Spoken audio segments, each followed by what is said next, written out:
اعوذ باللہ من الشیطان الرجیم، بسم اللہ الرحمن الرحیم۔ اللہم صلی علی محمد و آل محمد۔ قال اللہ تبارک و تعالی فی محکم کتابہ المجید، یا ایھا الذین آمنوا کونوا قوامین بالقسط۔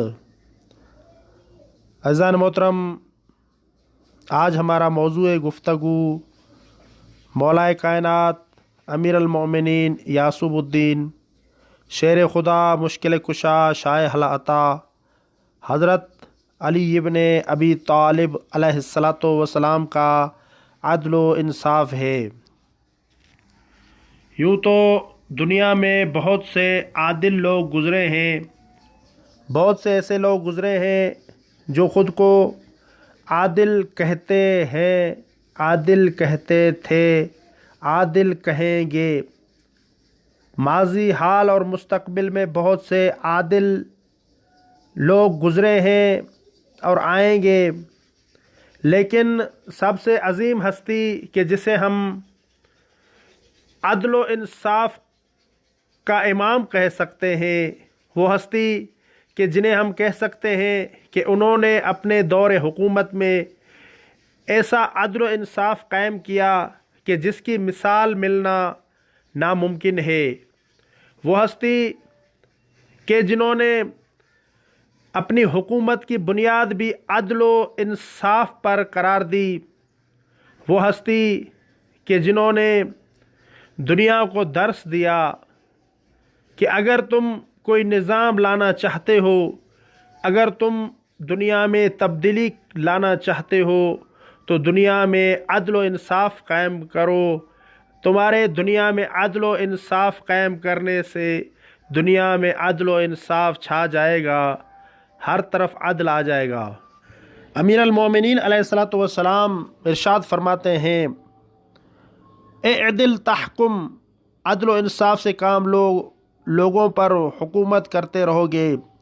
عموماً سیاستدان یا وہ لوگ کہ جو لوگوں پر حکومت کرنا چاہتے ہیں، لوگوں پر حکمرانی کرنا چاہتے ہیں، مولا کائنات کا یہ جملہ ان کے لیے درس ہے۔ مولا فرماتے اعدل تحکم، اگر تم عدل کرو گے، اگر تم لوگوں کے ساتھ عادلانہ رویہ اختیار کرو گے تو تحکم، تو ان پر حکومت کرتے رہو گے۔ صرف حال میں نہیں بلکہ جب تک تم چاہو گے تمہاری حکومت برقرار رہے گی، بشرطی کہ تم عدل کرو، بشرطی کہ تم ان کے ساتھ عدل و انصاف کے ساتھ پیش آؤ۔ اور پھر مولا نے فرمایا اعدل تملک، عدل و انصاف کرو، لوگ تمہارے ہاتھوں میں رہیں گے۔ عموماً سیاستدان یہی چاہتے ہیں کہ لوگ ہمارے ہاتھوں میں رہیں، ہم لوگوں پر حکومت کرتے رہیں، جس طرح ہم کہیں لوگ اسی طرح کریں۔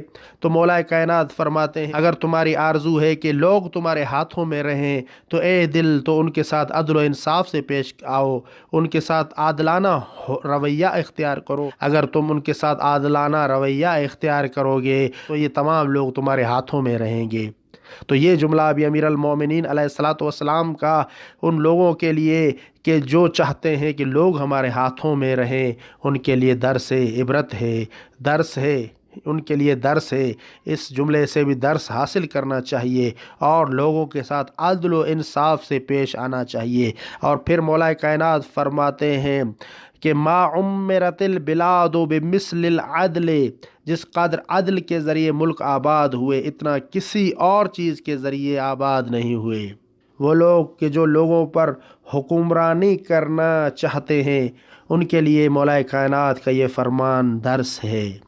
مولا فرماتے ہیں ما عمرت البلاد بمثل العدل، جس قدر عدل کے ذریعے ملک آباد ہوئے اتنا کسی اور چیز کے ذریعے آباد نہیں ہوئے، اتنا کسی اور چیز کے ذریعے ملک آباد نہیں ہوئے۔ جب آپ عدل کریں گے، جب آپ لوگوں کے ساتھ انصاف کے ساتھ پیش آئیں گے تو آپ کی حکومت قائم و دائم رہے گی اور لوگوں پر حکومت کرتے رہیں گے۔ اور یہی عدل و انصاف انسان کے لیے فضیلت ہے عزیزو۔ مولا کائنات فرماتے العدل فضیلت الانسان، عدل انسان کی فضیلت ہے۔ عدل انسان کے لیے فضیلت ہے، اور انسان میں اس فضیلت کا ہونا ضروری ہے، اور انسان کو چاہیے کہ اس فضیلت کو اپنے اندر برقرار رکھے۔ اگر آپ چاہتے ہیں کہ آپ عدل کریں، انصاف کریں، تو آپ کو چاہیے کہ تمام انسانوں کو برابری کی نگاہ سے دیکھیں، چاہے وہ آپ کا دوست ہو، چاہے وہ آپ کا دشمن ہو، سب کو ایک ہی نگاہ میں دیکھیں، تب آپ عادلانہ حکومت قائم کر سکتے ہیں، تب آپ لوگوں کے ساتھ عدل و انصاف کر سکتے ہیں اور عادلانہ رویہ اختیار کر سکتے ہیں۔ سورہ مائدہ میں ارشاد رب العزت ہے، وَلَا يَجْرِمَنَّكُمْ شَنَآنُ قَوْمٍ عَلَىٰ أَلَّا تَعْدِلُوا اعْدِلُوا هُوَ أَقْرَبُ لِلتَّقْوَىٰ، اور تمہیں کسی قوم کی عداوت اس جرم میں نہ پھنسا دے کہ تم نا انصافی کرنے لگو، بلکہ ہر حال میں انصاف کرو کہ یہی پرہیزگاری سے زیادہ قریب ہے۔ ہمیں تمام لوگوں کے ساتھ عادلانہ رویہ اختیار کرنا چاہیے، تمام انسانوں کو ایک ہی نگاہ سے دیکھنا چاہیے۔ مولا علی علیہ الصلوۃ والسلام فرماتے ہیں، العدل رأس الایمان و جماع الاحسان و اعلی مراتب الایمان، عدل ایمان کی بنیاد، تمام نیکیوں کا مجموعہ اور ایمان کا بلند ترین درجہ ہے۔ مولا نے عدل کو ایمان کی بنیاد قرار دیا ہے، تو اسی لیے ہمیں چاہیے کہ ہم عدل کو ایمان کی بنیاد سمجھیں۔ یہی بنیاد ہے، یہی اساس ہے ایمان کی۔ جو لوگ کہتے ہیں کہ ہم مومن ہیں، جو لوگ مومن بننا چاہتے ہیں، انہیں چاہیے کہ اپنے اندر عادل کو برقرار کریں۔ جب تک تم عادل نہیں بن جاتے، اس وقت تک تمہارا ایمان مکمل نہیں ہوگا۔ اسی لیے عزیزان محترم، تمام مسلمانوں کو چاہیے کہ وہ عدل و انصاف کے ساتھ لوگوں کے ساتھ پیش آئیں، کیونکہ مولا کا فرمان العدل حیات، عدل زندگی ہے۔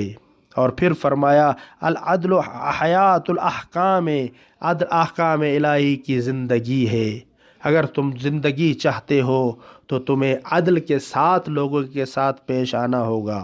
بعض اوقات لوگ سوال کرتے ہیں کہ عادل کون ہے، عادل کسے کہا جاتا ہے؟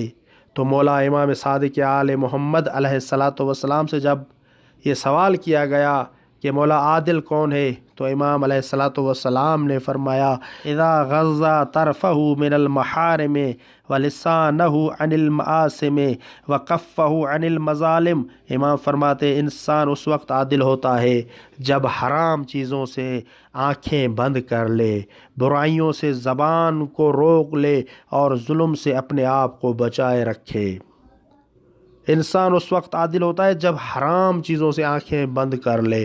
تو جب بھی آپ کوئی حرام چیز دیکھیں کہ شریعت نے جسے حرام قرار دیا ہے تم پر، تو اپنی آنکھوں کو بند کر لیا کریں، تب تم عادل بن جاؤ گے۔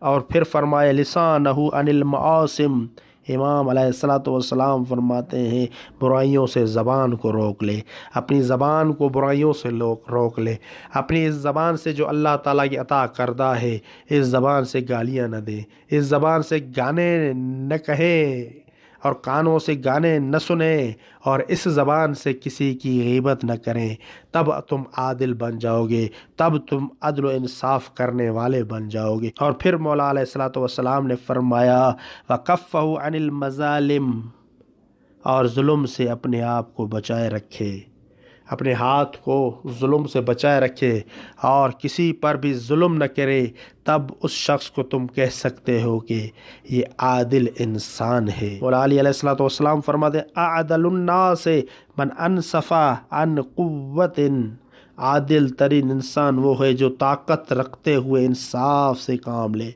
وہ شخص کہ جس کے پاس طاقت ہو، طاقت رکھنے کے باوجود وہ انصاف سے کام لیتا ہے، تو وہ عادل انسان ہے۔ اور پھر فرمایا اعدل الخلق اقضاہم بالحق، تمام مخلوق میں عادل ترین وہ ہے جو مخلوق کے ساتھ حق کے مطابق فیصلہ کرے۔ یہ روایت میزان الحکمہ میں موجود ہے کہ جو شخص حق کے ساتھ حق پر مبنی فیصلہ کرتا ہے، وہی اصل میں عادل ترین انسان ہے، وہی تمام مخلوقات سے عادل ہے کہ جو حق کے ساتھ انصاف کرتا ہے۔ اقربا پروری نہیں کرتا، یہ نہیں دیکھتا کہ یہ اس کا دوست ہے، یہ نہیں دیکھتا کہ یہ اس کا بھائی ہے، سب کے ساتھ برابری کے ساتھ پیش آتا ہے، ایسے انسان کو ہم عادل ترین انسان کہہ سکتے ہیں، اور ایسا انسان عادل الخلق کہلانے کا حقدار ہے، تمام مخلوقات سے عادل ترین انسان۔ تو عزیزان محترم، ہمیں جب بھی جس وقت بھی کسی جگہ پر بھی منصف قرار دیا جائے اور کہا جائے کہ انصاف آپ نے کرنا ہے، تو ہمیں چاہیے کہ ہم عدل پر مبنی فیصلہ کریں، اقربا پروری نہ کریں، دوستوں کو نہ دیکھیں، اور نہ ہی دشمنوں کے بغض کی وجہ سے فیصلہ سنائیں، بلکہ حق پر مبنی عادلانہ فیصلہ دنیا کو سنانا چاہیے۔ دعا ہے کہ اللہ رب العزت ہمیں سیرت محمد و آل محمد پر چلنے اور تعلیمات محمد و آل محمد پر عمل کرنے کی توفیق عطا فرمائے۔ وما علینا الا البلاغ المبین۔ اللہم صلی علی محمد و آل محمد۔